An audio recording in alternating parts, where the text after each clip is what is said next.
বাংলাদেশের সাংবাদিকদের উপর যে অত্যাচার নির্যাতন এখন যেটা হচ্ছে এটা অকল্পনীয়। এটা আমরা কখনো কল্পনা করতে পারিনি, আমরা কখনো আমাদের সাংবাদিকতাকালে আমরা দেখিনি, এবং আমরা যারা আমাদের যারা অগ্রজ তাদের কাছ থেকে আমরা শুনি নেই যে কখনো এই ধরনের অরাজকতা বাংলাদেশে হয়েছে।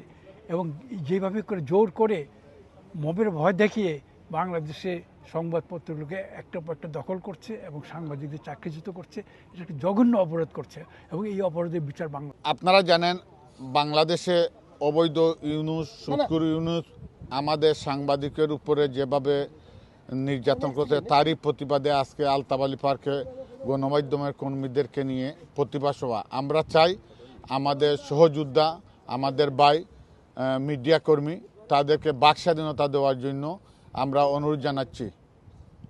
আসলে আজকে আমরা যারা বিলেতের গণমাধ্যম কর্মীরা বাংলাদেশের সম্প্রতি সময়ে 3 জন গণমাধ্যম কর্মীর চাকরিচ্যুতি, এবং সেটা কিন্তু স্পষ্ট ইঙ্গিত যে গণমাধ্যমের উপর এখন খড়গ চলছে। আজকে বিশ্ব গণমাধ্যম দিবসে আমরা মব তৈরির বিরুদ্ধে, মব জাস্টিসের বিরুদ্ধে, এবং বর্তমান সময়ে যেটাকে অন্তর্বর্তীকালীন সরকার বলা হয়, আমরা মনে করি সেটা দলীয় সরকার। সেই দলীয় সরকারের সিদ্ধান্ত বিরুদ্ধে, এবং আপনারা অনেকেই জানেন যে 18 জনের মতো সাংবাদিক এই মুহূর্তে গ্রেফতার, পাশাপাশি 1000 সাংবাদিকের বিরুদ্ধে মিথ্যা মামলা, পাশাপাশি অনেক হয়রানি করা হচ্ছে, অনেক গণমাধ্যম বন্ধ করা হচ্ছে, অনেক গণমাধ্যমের মালিকানা পরিবর্তন হচ্ছে। সেটার বিরুদ্ধে আমরা যেভাবে অতীতে এই আলতাবালি পার্কের মধ্যে দাঁড়িয়েছিলাম, আমরা প্রথম আলোর রুজিনার জ্যেষ্ঠ সাংবাদিক রুজিনার ব্যাপারে দাঁড়িয়েছি, শিমুল হত্যাকাণ্ডের ব্যাপারে দাঁড়িয়েছি, সাগর রুনির হত্যাকাণ্ডে দাঁড়িয়েছি, ঠিক তারই ধারাবাহিকতায় আমাদের আজকের এই গণমাধ্যম কর্মীদের এবং অন্যান্য সংস্কৃতি কর্মী সবার অংশগ্রহণে আমাদের আজকের এই প্রতীকী প্রতিবাদ। এবং সেই প্রতিবাদ আমরা মনে করি যে গণমাধ্যমকে কেউ কোনো সরকারি দাবিয়ে রাখতে পারেনি, সেটা হচ্ছে মব জাস্টিস হোক আর স্বৈরাচার হোক। তবে এদের বিরুদ্ধেই আমাদের আজকের এই অঙ্গীকার হচ্ছে, আসুন আমরা গণমাধ্যমের কর্মীরা কথা বলতে শিখি।